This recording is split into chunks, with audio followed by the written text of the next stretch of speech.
and that would be the cut. All right. Thank you guys, and it was fun talking to you both before, during, and now after. But really, you guys are fun. So Yeah, too bad thank you. Closer.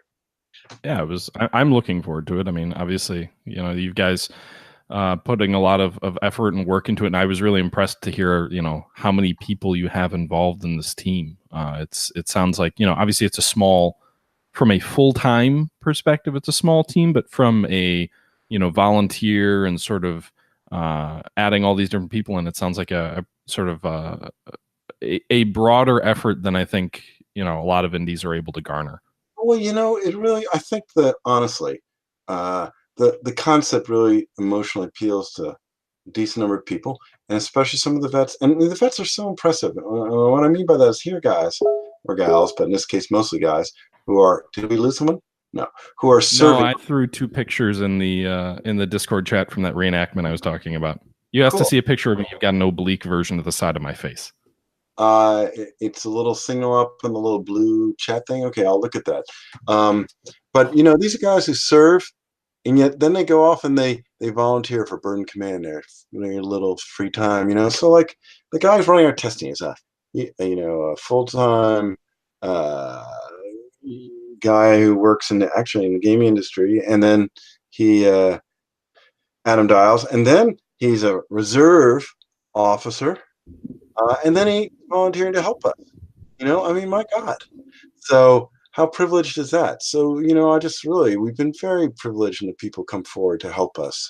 And the guys who do the unit guides, they do, you may have seen them, we put out on Twitter. They do these we've got another guy, a U.S. Navy guy, who puts these crazy, like 30 to 50 page unit guides together for the artists so we can get the units right, the vehicles and the infantry, and just such dedication. And he's a volunteer, and so we're very grateful, but they care and they connect. Yeah, I think that's exciting. I mean, I will say, and I know you're kind of at the time you said you had to go, so I don't want to keep you too long, but I do want to say that I think this has really the potential to be huge. You kind of not hit on it within the veterans community. When I had never heard, and I was in college at the time, but I had never heard of Brothers in Arms until a friend of mine who was a reservist who had just actually recently come back from Iraq, serving a tour in Iraq, essentially gave me a copy of Hell's Highway, which was the second of the Brothers in Arms games. And he basically said, you have to play this, because he was so excited about this game. I didn't have a gaming computer. I couldn't actually play it at the time. But he was so excited about this game because it told the narrative of like the individual soldiers in a way that games just don't tell. And in Call of Duty, Hollywoods it so much that there's no real connection there between like people who have actually served and what they, what people experience in war. And I think the closest thing I could get to kind of what you guys are trying to model is Hell's Highway. But the thing is, or not Hell's Highway, but Brothers in Arms. But the thing is with that game is it's so linear from like your unit perspective. They've got 3D modeling, story, voice acting, all of these things. So they can't have, one of the lieutenants you cared about die because they don't have an alternative path mapped. And it sounds like you guys have some options there where some of your soldiers can be killed. Any of them can die. Right. And I think that's one of my frustrations, even with like the Telltale games where they like tell these sort of dynamic storylines. Like at the end of the day, you get all these decisions, but when you get to the end, it's like, wow, I don't really feel like anything changed. Like everybody I should have said this better. I wish I'd said during the interview, but narratively, there is a fair amount of dynamism in the sense that, obviously you can't have any continuing story. Dearborn's dead, right? So then your campaign, there'll be a replacement officer and he'll have a story that you'll follow. And then, for instance, this is an example I should have brought up. Stress at a certain point, your given lieutenant will break, and there's a particular narrative for his break, right? And how do you handle it, right? And how you handle it will obviously have an impact on him and you. So, and what happens in your particular campaign, Sean, how you get people stressed or not. You may not see them break, and other people may, or you may see certain die and they not, or you may go down a certain path and mindset that others won't. So the narrative has a fair amount there. On the enthusiasm, one of the interesting things is I come from a sort of empirical background, data, paying a lot of attention to data. So I did a very simple metric. I divided the number of, you can do it, you can check my data. You can divide the number of thumbs up by the number of views. And for our videos, it's very high compared to what's interesting, it's not only compared to any war game out there, which are really sort of a different category, I think almost without exception. But what's really interesting is we have a higher appeal, if you measure appeal by thumbs up divided by views, than many famous RPGs or tactical games. Now, the ones that beat us, very interestingly, are which I think it's the recent Frostpunk, which is very emotional, moral driven. That one gets high and very story focused. So that one's stronger than us, but we're really up there. So that was I thought early on very telling to me that we were reaching people emotionally in a way that wasn't typical. Yeah, I mean, and frankly, like when I did my original video about your upcoming game on my channel, and I have a few videos that have like 25,000 or plus views, but that's not very common for me. So to see, you guys really got a lot of attention when I did my video on your trailer and sort of talking about the game. Still very. Well, I mean, I like when a video takes off too, but yeah, I mean, it's good to see, because I think I know, Jean, you're always harping on games doing innovative things and how much you enjoy that, and I think this is different. I think, again, I mentioned Scourge of War, and it's different because it models command at a general level in a way that most games don't, and it seems like this game is going much more down to the personal level, which most games do.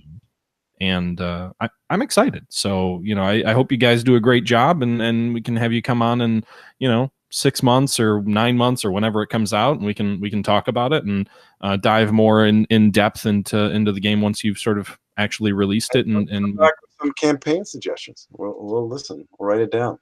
I think, to me, honestly, Vietnam is the most logical. Like with what you're trying to do, what you're trying to model. When you say that, Vietnam strikes at sort of my head. The other, that was very tricky because there are people alive who feel very strongly about that. So, but we probably will touch that eventually. Also, tactically, be a little different. But one of our guys, Carl Melentes, who writes about the experience of war, was a Vietnam vet, and the potentially safer, and I'm using quotes, from a PR perspective, although probably not as appealing from a sales perspective, which you have to balance things right, is France and Vietnam.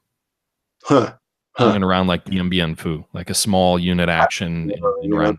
I keep hearing it. What an interesting battle that was, and I don't know it except very high level. That would be. Bruce Garrick has been covering it a ton in board games a lot lately.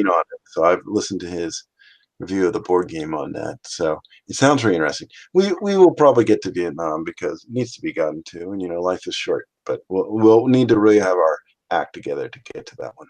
Yeah. The other thing also, I mean, obviously Bruce is. You should reach out and see if that's something that like they'd want to have you on 3MA. I moves ahead. Expressed some early interest, but it hasn't gone anywhere. So eventually, I think eventually it will happen, but it hasn't happened yet, obviously. All right, I'll pester Troy about it. Pester him. Troy, at one point he was going to, and then nothing came of it. So, and he followed us really early. So please, we'd appreciate it, Pat. I think they usually wait till a game's like released or about to be released. No. Yeah. But they also, from a timing perspective, they tend to cover war games much more heavily during the winter months, and they're more broad strategy during the rest of the year. So, might be something that they consider in 3 months or so. Now, I'm going to have to wrap up. Before I leave, though, where do I find these images of you in a reenactment? Well, they're I put them in the original chat we had going for Google Hangouts. It's like a side look at my face. All right, I'll try to look at that later, see if I can find it. Should still be on here somewhere. That should be your. It's in the interview for Burden of Command under Hangouts. Okay, interview. I got it. Oh, there we go. Sidelong look. No straightforward face. Yeah, very cool. So, which unit is that supposed to be with the clover? Honestly, I don't remember. This was 10 years ago, so that's cool. But yeah, that's another way to have the experience, isn't it? Yeah, it was pretty cool. So you've got like a World War II vehicle in the back right of one of the images, but there are also the old steel landing craft is what actually I came off, and that was actual Navy reservists who were dropping us off. The Army Major Adam that I mentioned, he's trying to get us to go see I think it's ROTC action or a light reserve action or something, so we can get a little more direct exposure. That'd be pretty amazing. Yeah. All right. Well, All right. we'll let you go. I don't want to keep you too long, but thanks for coming on again, John. I don't know if you have any. No, I closing just words. I'm real appreciative of you coming on the show. I'll it's gonna take me probably take me a week to edit this because I got a couple of things this week, and this is about going on 2 hours, so it's gonna be a little bit of an edit. So I'll probably have something for you by end of the week or beginning of Whatever works for you. Don't stress. And thank you guys. I know it's late for you. Yeah. Thank you. Yeah, I still got to work out. Wow, you're All right. energetic. Have a good night. All right, You too. guys. Bye. Yeah, peace out.